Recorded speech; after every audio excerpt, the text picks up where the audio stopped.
Hello दोस्तों, आज हम देखेंगे प्रोग्रामिंग इन सी लैंग्वेज का part number 12। This is P N Arya. अभी तक आपने हमारे चैनल को सब्सक्राइब नहीं किया तो सब्सक्राइब कर लीजिए। चलिए स्टार्ट करते हैं। इस वीडियो में हम देखेंगे रिकर्सन क्या होता है और एक रिकर्सन किस तरह से फैक्टोरियल प्रोग्राम में यूज़ करते हैं, और उस प्रोग्राम को हम क्लेरिफाई करेंगे, मीन्स क्लियरली समझाएंगे किस तरह से फैक्टोरियल प्रोग्राम वर्क करता है। तो सबसे पहले बात करते हैं रिकर्सन क्या होता है। तो रिकर्सन एक प्रोसेस होती है जब कोई फंक्शन अपने आप को बार बार कॉल करता है। जैसे एक छोटे से एग्जांपल से समझते हैं कि किस तरह से रिकर्सन वर्क करता है। तो यहाँ पर मेन फंक्शन है, और यहाँ पे जैसे main function means program execute होगा तो प्रिंट फंक्शन क्या करेगा, सबसे पहले this is an example of recursion means से मैसेज प्रिंट करेगा। उसके बाद फिर मेन फंक्शन पर कंट्रोल पास होगा, मीन्स स्विच होगा। तो मेन फंक्शन फिर अपने आप को कॉल करेगा, क्योंकि मेन फंक्शन अपने आप को कॉल करेगा। तो यहाँ पे फिर मेन फंक्शन है, तो फिर वापस से जाएगा और मेन फंक्शन फिर अपने आप को कॉल करेगा। तो फिर से print F same message print करेगा। उसके बाद फिर कंट्रोल यहाँ आएगा नेक्स्ट, और फिर मेन फंक्शन को। तो यहाँ पर कोई मीन्स मेन फंक्शन कब तक कॉल करेगा ये हम नहीं समझ पाएंगे, क्योंकि इसकी कोई लिमिट नहीं है। तो यहाँ इस तरह से जो यहाँ नीचे आप देख सकते हैं आउटपुट में कि दिस इज एन एग्जांपल और दिस रिकर्सन। तो रिकर्सन एंड टाइम तक कॉल करेगा, तो इसकी कोई लिमिट नहीं है, मीन्स ये इनफाइनाइट तक एग्जीक्यूट होगा। तो इस तरह से रिकर्सन वर्क करता है। चलिए आगे देखते हैं। एग्जीक्यूशन इज टर्मिनेटेड शॉर्टली, मतलब जो प्रोग्राम है वो शॉर्टली टर्मिनेट हो सकता है, but otherwise the execution will continue infinite. मतलब उसकी कोई लिमिट नहीं है, वो फॉर एवर मीन्स कब तक चलेगा उसकी कोई लिमिट नहीं है। आपका सिस्टम हैंग भी हो सकता है इस तरह के प्रोग्राम से, तो उसकी कोई लिमिट नहीं है। तो इस तरह से आप इस प्रोग्राम को जरूर बनाइए, छोटा सा जो प्रोग्राम है ये मेन फंक्शन वाला, और हमें कमेंट करके बताइए कि ये कब तक चलता है प्रोग्राम छोटा सा। ये जो this is an example recursion एक कितनी बार प्रिंट होता है, तो आप मुझे कमेंट करके जरूर बताइए। Another example of recursion is evaluation of factorial of a given number। तो फैक्टोरियल फंक्शन में हम रिकर्सन का यूज करते हैं। द फैक्टोरियल नंबर किस तरह से वर्क करता है, तो यहाँ पे एक सिंटेक्स है कि कोई हम जैसे नंबर एंटर करते हैं 2 3 5, उसका हम फैक्टोरियल कैलकुलेट करना चाहते हैं, तो उसका नंबर एन मीन्स जो यहाँ पर एन में रिजल्ट स्टोर होगा, और यहाँ पर जो हमारा नंबर है, और इसके बाद वो नंबर क्या होगा माइनस होता जाएगा। और जैसे वो नंबर मीन्स 1 होगा तो फिर उसके बाद जो भी कंडीशन चेक होगी और फिर उसका जो रिजल्ट है वो एन में स्टोर हो जाएगा। तो ये जो फैक्टोरियल का सपोज यहाँ पे देख सकते हैं कि 4, सपोज यहाँ पे 4 का फैक्टोरियल हम कैलकुलेट करते हैं, तो उसका नंबर जो मीन्स माइनस होगा, मीन्स 4 - 1 तो 3 हो जाएगा। फर्स्ट टाइम 4 कैलकुलेट होगा, फिर 3 होगा, फिर 2, फिर 1। तो इस तरह से 4 डिसेंडिंग ऑर्डर में आपस में मल्टीप्लाई होगा, देन उसका रिजल्ट स्टोर होगा मीन्स यहाँ पर एन में। तो जो फाइनल रिजल्ट हमारा 24 आएगा। तो फैक्टोरियल का प्रोग्राम है। तो चलिए इसको देखते हैं किस तरह से कैलकुलेट होता है। तो यहाँ पर मेन फंक्शन यहाँ पे स्टार्ट होगा, देन यहाँ पर हमने 2 वेरिएबल लिए इंटीजर टाइप के ए एंड फैक्ट, और यहाँ पे प्रिंट फंक्शन ही मैसेज प्रिंट करेगा एंटर एनी नंबर। तो यहाँ पर सपोज यहाँ पे आउटपुट में देखिए, सबसे पहले मैंने इस प्रोग्राम को रन किया तो मैंने सबसे पहले 1 दिया, तो यहाँ पे 1 एंटर किया, तो स्कैनफ फंक्शन क्या करेगा 1 को स्टोर करेगा। फिर 1 क्या करेगा, ये जो स्कैनफ फंक्शन ए की वैल्यू को हमने यहाँ पर फैक्टोरियल एक छोटा सा उसका मीन्स डिक्लेयर किया फैक्टोरियल फंक्शन, और उसकी पूरी बॉडी यहाँ पर मीन्स डेफिनेशन यहाँ नीचे हमने उसको डिफाइन किया। तो यहाँ पर हमने फैक्टोरियल फंक्शन को डिक्लेयर किया, और इससे जो हमने 1 इनपुट किया उस 1 की वैल्यू यहाँ पर कॉपी हो जाएगी। इसके बाद फिर फैक्टोरियल फंक्शन कॉल होगा, और कॉलिंग फंक्शन को मीन्स फैक्टोरियल फंक्शन को 1 वैल्यू कॉपी होगी, और फिर यहाँ पे हमने एक और वेरिएबल लिया इंट फैक्ट। ये फिर इसके बाद यहाँ पे चेक होगा कि जो n में जो 1 वैल्यू है, यहाँ ये n means 1 is equal to 1, यहाँ पे कंडीशन ट्रू होती है।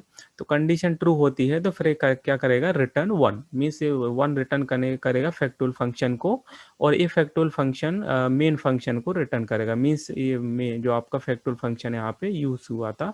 और फिर 1 यहाँ पे कॉपी हो जाएगा फैक्ट वेरिएबल में, और फिर प्रिंट हो जाएगा फैक्टोरियल वैल्यू 1। तो यहाँ पे फैक्टोरियल वैल्यू 1 प्रिंट हो जाएगा। फिर सेकंड टाइम फिर हम एंटर करते हैं 2, तो 2 यहाँ पर कॉपी होगा, फिर देन 2 यहाँ पर जो कॉलिंग फंक्शन है यहाँ पर भी 2 आएगा। देन यहाँ पर चेक होगा कि 2 इज इक्वल टू 1, तो यहाँ पे कंडीशन फॉल्स हो जाती है क्योंकि 2 इज इक्वल टू 1 मीन्स यहाँ पे कंडीशन फॉल्स है। तो फिर एल्स वाला पार्ट एग्जीक्यूट होगा। तो यहाँ पर देखेंगे कि आपका जो फैक्टोरियल फंक्शन है, एक फैक्टोरियल फंक्शन हमने इस फैक्टोरियल फंक्शन के अंदर ही हमने बनाया है, तो ये आपका इनर फैक्टोरियल फंक्शन हो गया, मींस फैक्टोरियल फंक्शन अपने आप को फिर यहाँ पे कॉल कर रहा। तो यहाँ पर फिर फैक्टोरियल फंक्शन यहाँ पे कॉल करेगा, मीन्स यहाँ पे कैलकुलेशन होगी। तो यहाँ पर 2 मीन्स एन में फिर पास होगा 2, तो 2 माइनस 1, तो यहाँ पे मीन्स जो फंक्शन के अंदर जो वैल्यू आएगी 1 आएगी। फिर 1 यहाँ पे इंटू होगा एन से, एन में वैल्यू थी 2, तो 2 इंटू 1 तो मीन्स 1 मीन्स 2 हो जाएगा। तो 2 यहाँ पर एफ में स्टोर होगा, और फिर यहाँ पे एफ में 2 यहाँ पर रिटर्न फंक्शन एफ की जो वैल्यू है 2 वो रिटर्न करेगा फैक्टोरियल फंक्शन को, और फैक्टोरियल फंक्शन फिर रिटर्न करेगा मेन फंक्शन को। तो मेन फंक्शन फिर जो वैल्यू कॉपी करेगा फैक्ट मीन्स इसको फैक्ट वेरिएबल को 2 वैल्यू असाइन करेगा, और देन फिर यहाँ प्रिंट हो जाएगा 2 फैक्टोरियल वैल्यू 2। अब नेक्स्ट टाइम फिर हम रन करते हैं तो वैल्यू हम एंटर करते हैं 3, तो 3 वैल्यू यहाँ पर कॉपी होगी मीन्स स्टोर होगी स्कैनफ फंक्शन, और सेम 3 वैल्यू यहाँ पर फैक्टोरियल फंक्शन में कॉपी होगी। देन ये फैक्टोरियल फंक्शन में सेम कॉलिंग फंक्शन को यहाँ कॉपी करेगा, वैल्यू ट्रांसफर करेगा, और यहाँ 3 वैल्यू आ जाएगी। फिर यहाँ पे फिर चेक होगा कि 3 इज इक्वल टू 1, तो कंडीशन फॉल्स हो जाएगी। देन एल्स पार्ट एग्जीक्यूट होगा। तो यहाँ पर हम देखेंगे कि 3 इंटू फैक्टोरियल और 3 माइनस 1, तो यहाँ पहले कैलकुलेट होगा, तो यहाँ पर हो जाएगा 2, तो 3 इंटू 2 कैलकुलेट होगा फर्स्ट टाइम। जो भी उसका रिजल्ट है वो एफ में स्टोर होगा, और एफ फिर यहाँ रिटर्न करेगा, और फिर फैक्टोरियल फंक्शन को। और फिर यहाँ पे चेक होगी कंडीशन अभी कि एन का, क्योंकि एन अभी 2 हुआ है, फिर यहाँ चेक करेंगे कि 2 इज इक्वल टू 1, तो अभी कंडीशन फॉल्स है, तो फिर से कॉल होगा एक बार फिर से। तो यहाँ पर फिर 2 माइनस 1 होगा, तो फिर ये क्या हो जाएगा 1 मीन्स, तो फिर यहाँ पे फिर चेक होगा 2 इंटू 1। तो इस तरह से आपका जो कैलकुलेशन होगा 3 इंटू 2 इंटू 1, क्योंकि फर्स्ट टाइम 3 इंटू 2 हुआ था, और अभी फिर 2 इंटू 1, और फिर इसका रिजल्ट यहाँ पर शो होगा। तो जो पूरा आपका रिजल्ट फिर यहाँ ट्रांसफर होगा, क्योंकि अब नेक्स्ट टाइम फिर से चेक करेगा कि n इज इक्वल टू 1, तो यहाँ पर आपकी कंडीशन मीन्स होता है, तो आपका जो फैक्टोरियल फंक्शन है वो स्टॉप हो जाएगा। तो फिर जो रिजल्ट है, ओवरऑल रिजल्ट, वो फैक्टोरियल फंक्शन को मेन फंक्शन में यहाँ ट्रांसफर होगा, और फिर यहाँ पर जो फैक्टोरियल फंक्शन फैक्ट में यहाँ पर स्टोर करेगा रिजल्ट, और देन यहाँ पे फैक्टोरियल प्रिंट फंक्शन फैक्टोरियल की वैल्यू को प्रिंट कर देगा। तो आपका जो फैक्टोरियल की जो फाइनल वैल्यू 6 आ जाएगी 3 के फैक्टोरियल की। तो इस तरह से फैक्टोरियल प्रोग्राम रन होता है।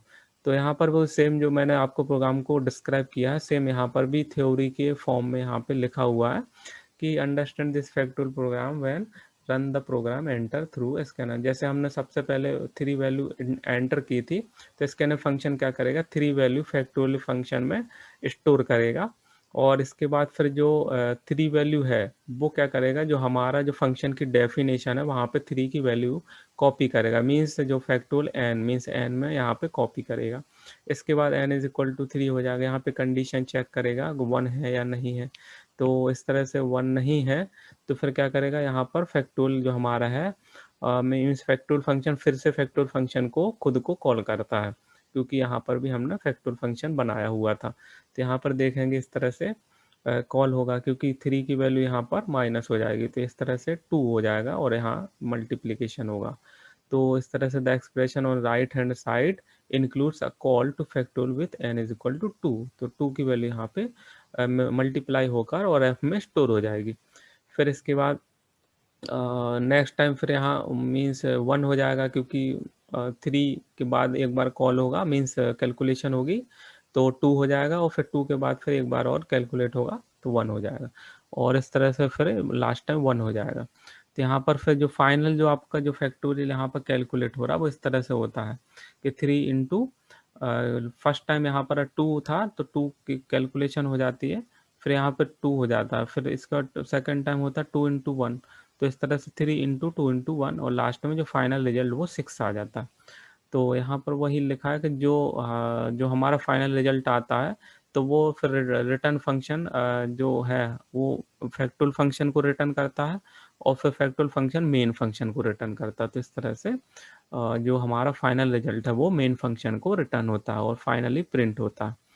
तो आई थिंक आपको फैक्टोरियल का ये जो वीडियो है समझ में आ गया होगा कि फैक्टोरियल मीन्स रिकर्सन फंक्शन क्या होता है और रिकर्सन फंक्शन को फैक्टोरियल प्रोग्राम में किस तरह से यूज़ करते हैं।